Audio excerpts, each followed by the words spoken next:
As a modern business in the digital age, it's crucial that you maintain an active and interesting presence on social media.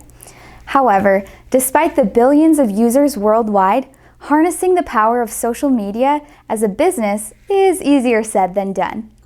In this Marketing Minute Monday, you're going to learn what to post as a brand to hook more customers and improve engagement across multiple networks.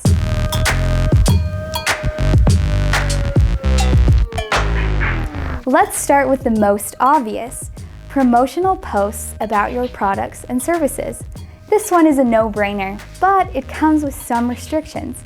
It's okay to flaunt what you've got, but that shouldn't be the only thing you're talking about on social media. If you really want more followers and better engagement, you've got to give your users a good reason to follow you.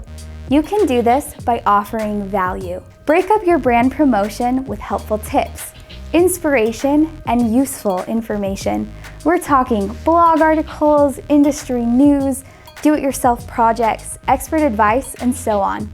Anything your target audience might be genuinely interested in. By putting value first and promotion second, you can earn more followers, increase interest in your brand, and create lasting relationships with potential customers.